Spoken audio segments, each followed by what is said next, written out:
మరి నా వయసులో నాకంటే పెద్దవాళ్ళు పెద్దవాళ్ళందరూ కూడా నేను నమస్కారం. మన ఆర్థికంగా ఒక 20 లక్షల రూపాయలు రియంబర్స్మెంట్ ఎవరెవరు హుషారు ఉన్నారు, ఎవరు చేయగలుగుతారు ఉంది మీకు ఐడియా ఉంటుంది కదా. రియంబర్స్మెంట్ మన పిల్లలు ఇంజనీరింగ్ చేస్తారు తెలుసు కదమ్మా. రియంబర్స్మెంట్ ఇంకా గవర్నమెంట్ కాలేజీలలో స్కాలర్షిప్ ఇంటర్ చేసే పిల్లలకు స్కాలర్షిప్ వస్తున్నాయి తెలుసు కదా. ఇవన్నీ కూడా మన ఆర్కృష్ణ చేసినవే.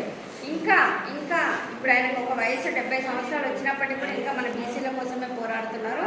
అందులో భాగంగా మన ఆర్కృష్ణకు తోడుగా మన భద్రకృష్ణ అని. కాకపోతే మనము ఆర్థికంగా చాలా బాగా అయినాం అవునా. ఈ రోజు ఒక 75 సంవత్సరాల ముందున్న పరిస్థితి మనకు లేదు అవునా, నిజమేనా కాదు. మరి ఇప్పుడు ఆర్థికంగా చాలా బాగా అయినాం. మనం సామాజికంగా వెనకబడి ఉన్నాం. సామాజికంగా ఎలా వెనకబడి ఉన్నామంటే సామాజికంగా మనకు నాయకత్వం లేదు, మనము నాయకులం అవ్వట్లేదు. ఎలా నాయకులము అంటే ఒక వార్డు మెంబర్లుగా మనం అవకాశం తీసుకోవట్లేదు, అవకాశం వచ్చినప్పటికీ తీసుకోవట్లేదు. మరి ఒక సర్పంచ్గా అవకాశం వచ్చినప్పటికీ మనం నిలబడలేకపోతున్నాం, ఒక ఎంపీటీసీగా నిలబడలేకపోతున్నాం, ఒక జెడ్పీటీసీగా నిలబడలేకపోతున్నాం, ఒక ఎమ్మెల్యేగా మనము బీసీలం ఇంతమంది అయ్యుండి కూడా నిలబడలేకపోతున్నాం. 60% ఉన్న మన బీసీలము నిలబడలేకపోతున్నాం. ఎందుకు?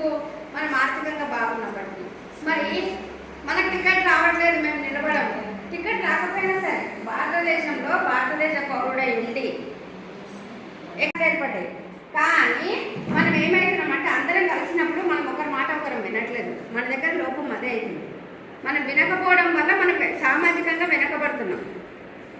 ఆర్థికంగా బాగున్నప్పటికీ సామాజికంగా వెనకబడడానికి కారణం ఏంటంటే మన లోపల ఒక ముదిరాజు నిలబడ్డాడు. మిగతా సాకలోడు మంగళోడు సాలోడు మన మున్నురాడు ఓట్లు అయ్యాడు. ముదిరాజు నిలబడితే నేనెందుకు వేస్తే ఓట్లు అంటారు ఒక మాట. అదే సాలోడు నిలబడ్డాడు. వాళ్ళు సాలోడు నిలబడితే ఎందుకేయాలి ఓట్లు, సాకలోడు నిలబడ్డాడు వాళ్ళు నిలబడితే ఎందుకేయాలి ఓట్లు. అంటే ఈ యొక్క మన ఐక్యత లోపం వల్ల మనము సామాజికంగా ముందుకు వెళ్ళలేకపోతున్నాం. సామాజికంగా అట్లా వెళ్ళకపోవడానికి మనము రాజకీయంగా ముందుకు రాలేకపోతున్నాం. మరి రాజకీయంగా మనం కూడా ఎదగాలి అంటే అమ్మ మనం 60% ఉన్న బీసీల మందము ఒక్క తాటిపైకి రావాలి. ఒక్క తాటిపైకి వచ్చి మన లోపల మనమే అందరం సంఘటితమై ఐక్యమై ఎవరు మహిళలు కావచ్చు పురుషులు కావచ్చు మన వాళ్ళని మనం నిలబడతాం, అవకాశం ఇద్దాం. ఇంకొకటి ఏంటంటే మరి వాళ్ళ మనకు టికెట్ రాలేదు, వాళ్ళకే వచ్చింది. ఎప్పుడు వచ్చేటోళ్ళకే టికెట్లు వచ్చినాయి, మాకు రాలేదు. రాకపోతే ఇండిపెండెంట్గా నిలబెడదాం మన వాళ్ళని. వార్డు మెంబర్లుగా మహిళలు నిలబెడదాం. అవకాశం ఉంటే మనం బీసీ మగపిల్లల్ని నిలబెడదాం. వాడు ఆర్థికంగా బాగలేకపోయినప్పటికీ వాడు నిజాయితీగా ఉంది, తెలివైన వాడైతే వాడిని నిలబెడదాం. ఇప్పుడు తెలివైన వాళ్ళు ఉన్నారు గ్రామ సంఘంలో సంఘాలు చుట్టూ అవునా. అది సామాజికంగా మనం అభివృద్ధిలోకి రావాలంటే మనకు ఒక పదవి కావాలి, సమాజానికి సేవ చేయాలి, మనల్ని 10 మంది గుర్తుపట్టాలంటే మనకు ఒక పదవి కావాలి. ఆ పదవి ఎక్కడి నుంచి స్టార్ట్ అవుతుంది? మనకు ఫస్ట్ ఊర్లలో ఒక వార్డు నెంబర్ నుంచి స్టార్ట్ అవుతుంది. ఆ వార్డు నెంబర్ నుంచి కూడా మనం బీసీలను నిలబడడానికి ప్రయత్నం చేద్దాం. మన బీసీలకు ప్రాధాన్యత ఇద్దాం, బీసీలని అభివృద్ధిలోకి తేవాలి. వచ్చే ఒక 5 ఏళ్లలో ఒక బీసీ ముఖ్యమంత్రి అవుతాడు ఈజీగా అవునా. వార్డు నెంబర్లో మనమే ఎంపీటీసీలో మనమే జెడ్పీటీసీలో మనమే ఎమ్మెల్యేలో మనమే ఉన్నప్పుడు 42% రిజర్వేషన్ వచ్చిన మనము ముఖ్యమంత్రి ఎందుకు కాదు? అవుతాడా? ఈజీగా అవుతాడు.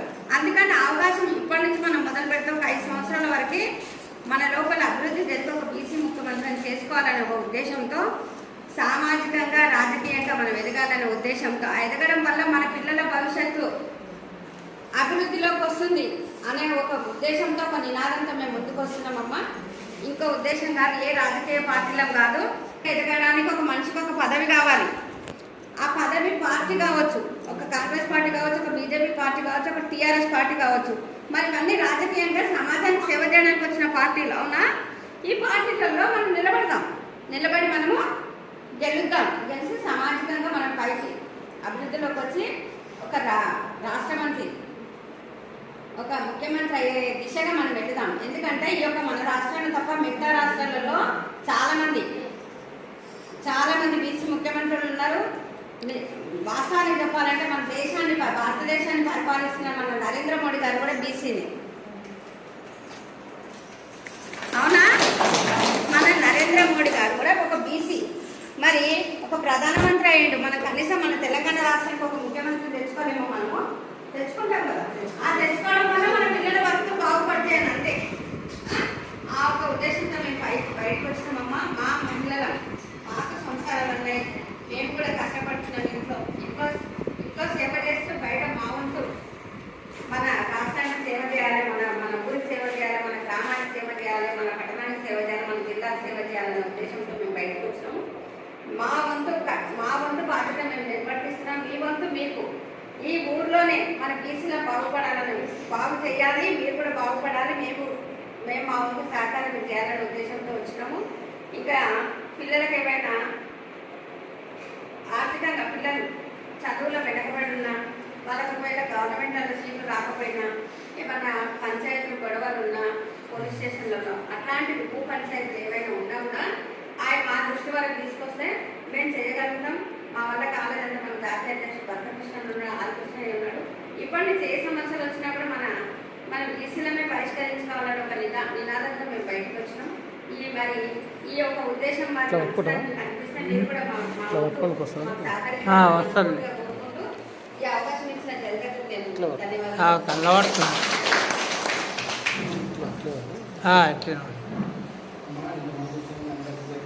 అందరు కనబడుతుంది.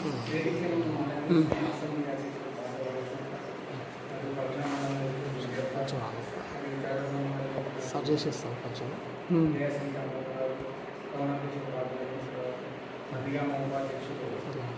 నడువులో కోమటోళ్ళు ఇంటారు, సాలోళ్ళు లేరు, వాళ్ళ మంచిది. నేను నందిగామల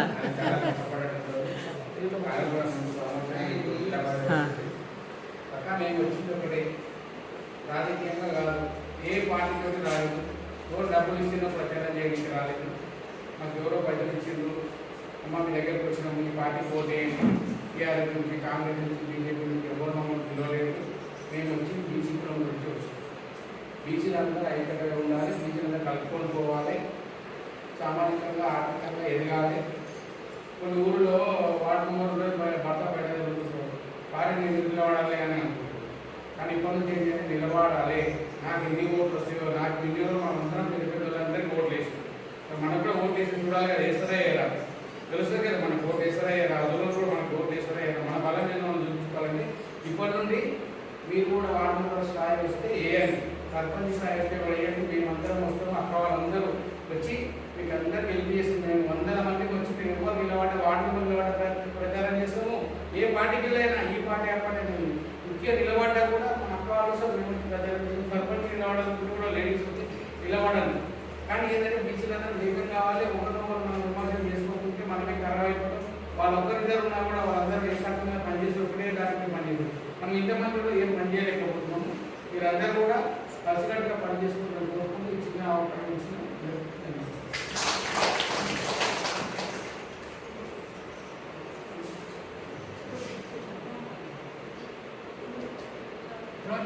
అవకాశం ఇచ్చినందుకు ధన్యవాదాలు. మేము గత 18 రోజుల నుంచి కూడా చాలా సఫర్ చేస్తున్నాము. అందుకని థ్యాంక్ యూ అక్కడ 18 రోజులు పెట్టినందుకు. ఇంకొకటి గ్రామ కమిటీ అనేది ఎందుకు ఏర్పాటు చేసుకున్నాం అంటే మన లోపల మనకి అన్నవాళ్ళు అక్క వాళ్ళందరూ చెప్పిండ్రు కదా. గ్రామ కమిటీ ఎందుకంటే మన ఊళ్ళో జరిగే విషయాలన్నీ కూడా గ్రామ పెద్దగా ఎట్లయితే తెలుసుకుంటామో అదేవిధంగా మన బీసీసీ అయిన కుటుంబ సభ్యులందరం కలిసి కూడా మన సమస్యలు ఏవైతే ఉన్నాయో అవన్నీ కూడా మన లోపల మనమే తీర్చుకోవడానికి మహిళా కమిటీలు అనేది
ముగ్గురు కావాలి, ముగ్గురు కావాలి.